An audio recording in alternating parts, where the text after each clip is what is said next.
here, this is our second type of gray wolf. These are the Arctic wolves. They come from way up north in the Arctic region, around Greenland, Ellesmere Island, way up north. These guys can survive to 100 degrees below zero. The way they do that, they grow in a long fur called a guard hair. The hair is hollow, it traps air inside and works like a thermos bottle. It can insulate them to keep them cool or keep them warm. In the winter, they grow in a second set of fur called an undercoat, and between those two layers of fur, they stay about 100 below zero. A lot of people say then how do they survive in a hot summer? They do really well. Wolves can adapt to any climate. They'll shed all that undercoat out. They keep the guard hair, which again insulates them to keep them cool or warm. We have so many leaves on the trees, not much sunlight gets in, so it stays very cool for them. We build a pond in every pen. They spend a lot of time swimming and playing in the water.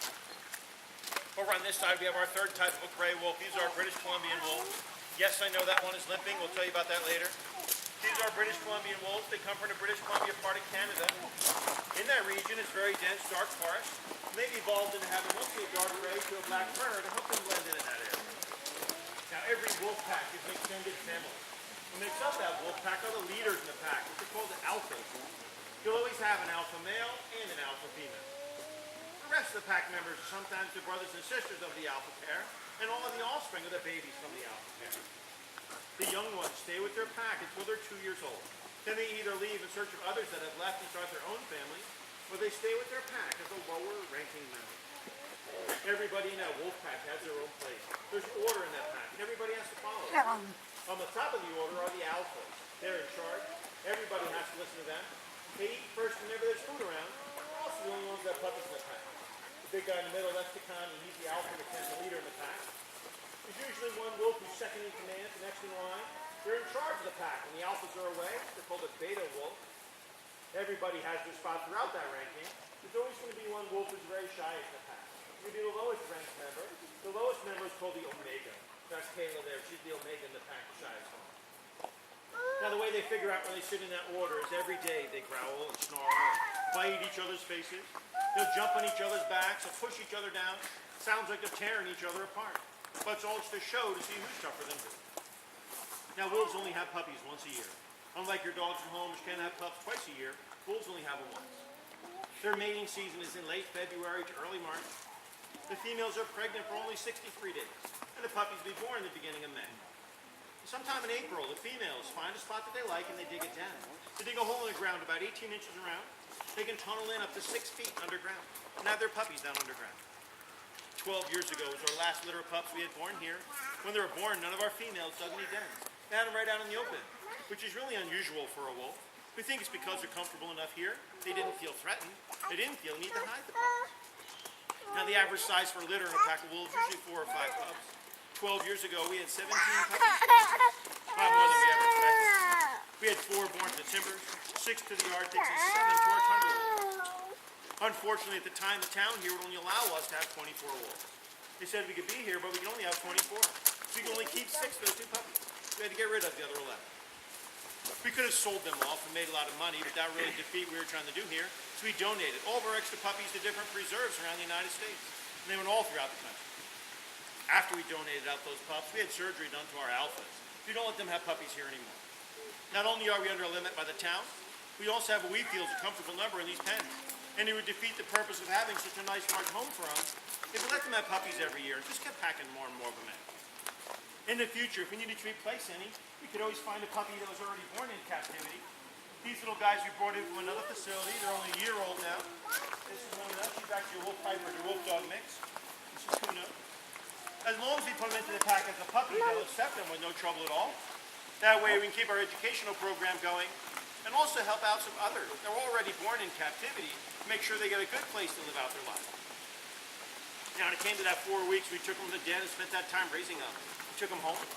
12 years ago, I had all 17 puppies at my house. It was quite a chore. I never raised 17 pups at a time before. Becky, who's going to tell you about our foxes today, raised them with me. And wolf puppies have to be bottle fed every 4 hours. It takes 2 hours to bottle feed 17 pups. In 2 hours, we start all over again. The reason it takes so long is that wolf pups are very fussy. The mother's milk in a wolf is 101 degrees. When you're bottle feeding those pups, if that milk isn't close to 101, they won't drink it.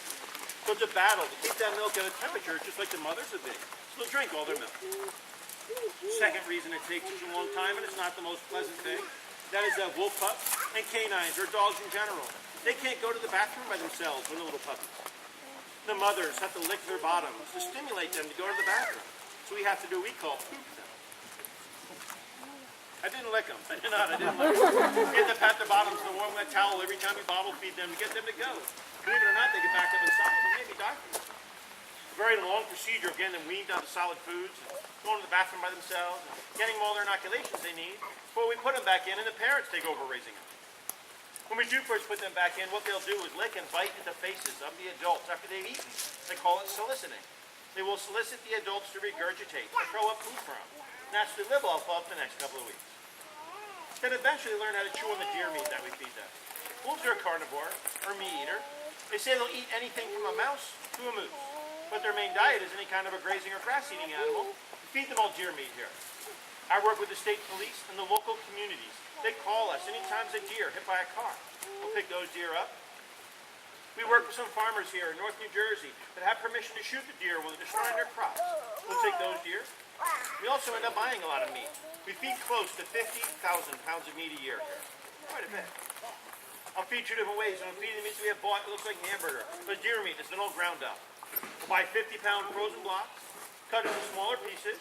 We'll throw each wolf in a frozen block of meat that's about 3 pounds. They all get fed about 3 pounds of meat a day. Some people think it's strange we feed it to them frozen.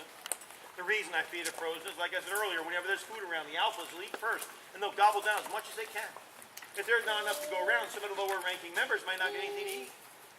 But if we leave it frozen, they all run in and grab their piece.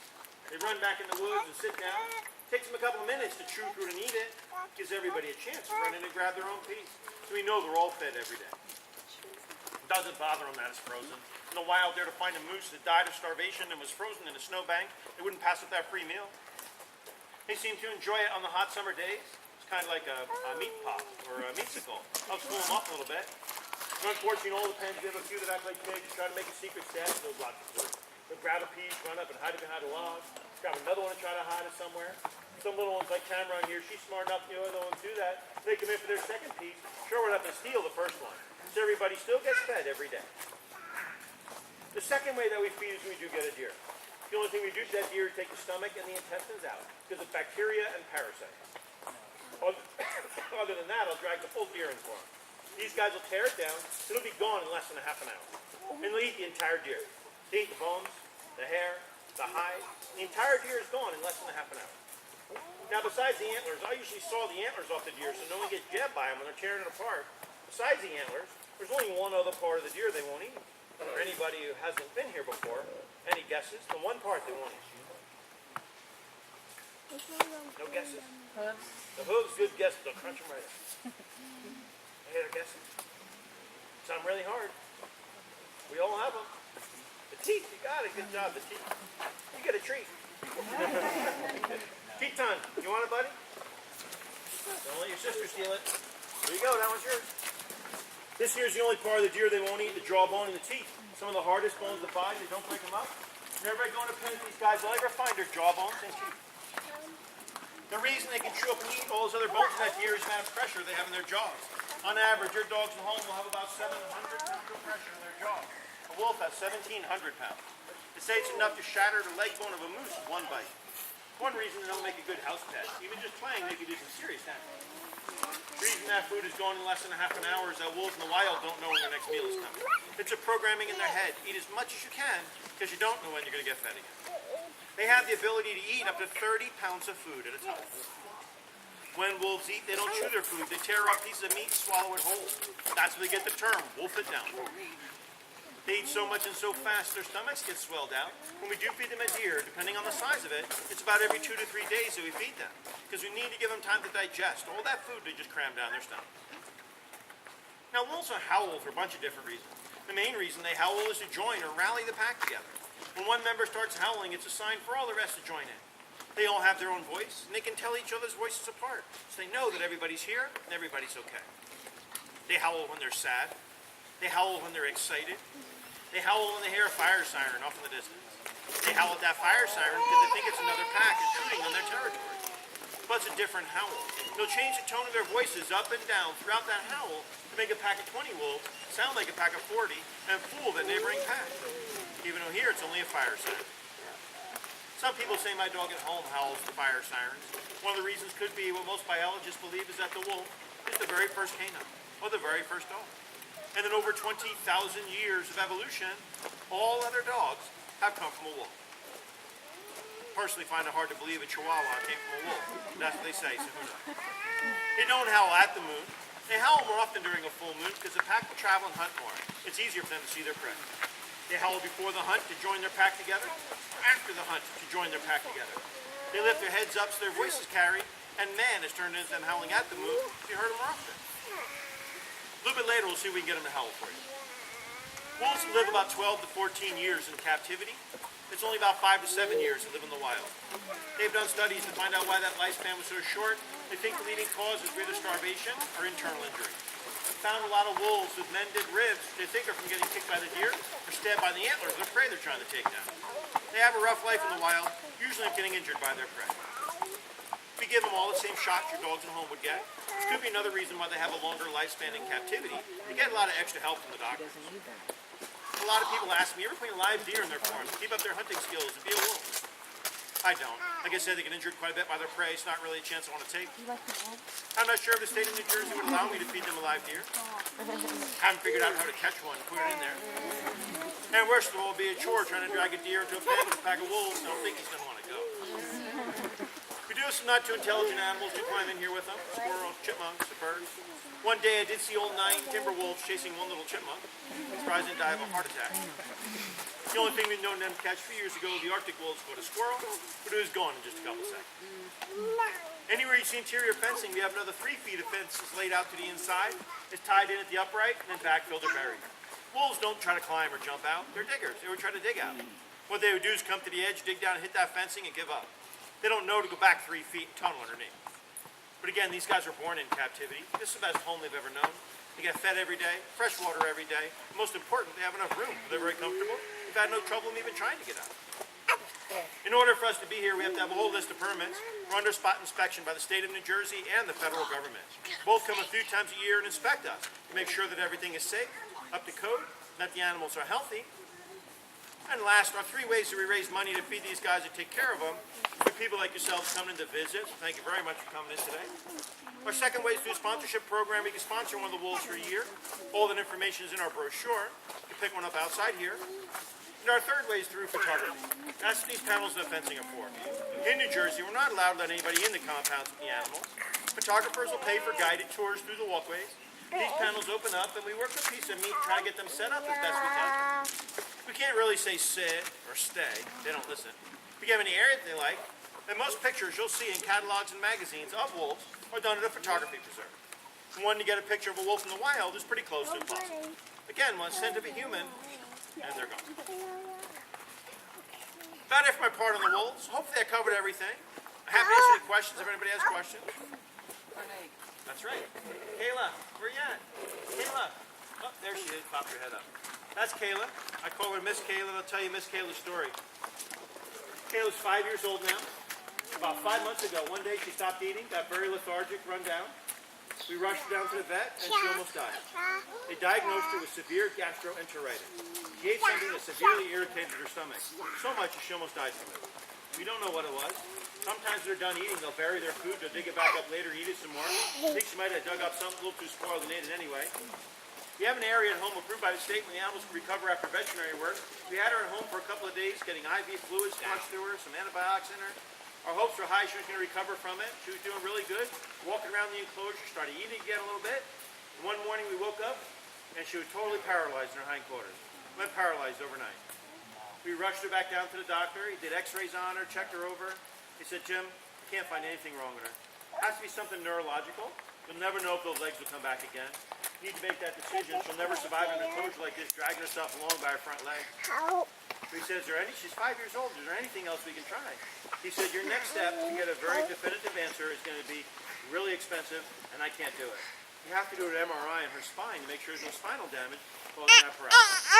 My wife and I decided we're going to do everything we can for her. We loaded in our car, drove over to South Jersey to a specialty hospital, paid to have an MRI done on her spine. Hours later, the doctor came out and said, Jim, can't find anything wrong with her. No cysts, no tumors, no cancers, no damage to the spine, nothing. She had something neurological. We had a spinal tap done on her. They checked her for Lyme's disease, round tick disease, infections. All came back negative. There's something neurological. You'll never know if those legs will come back again. We need to make that decision.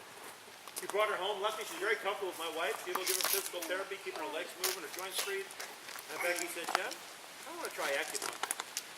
I said, really? Acupuncture on a canine? No, people done to their dogs to help them out. I said, let's do it. We located an acupuncture veterinarian. We hired her to come to the house. We hooked her up with all the needles, gave her electric stimulation. The next morning, she started twitching her right leg.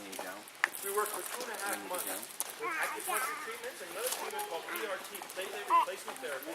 They draw blood out, spin it down to the platelets out, they put it back in the body, helps aid with healing. In 2.5 months, she got full use of her right leg back, full use of her tail back. She can now run through this enclosure. Just earlier, she was racing up that fence line with the other wolves. She can get her along just fine, no problem at all. She doesn't have to hunt, doesn't have to travel for her food. She's doing super good.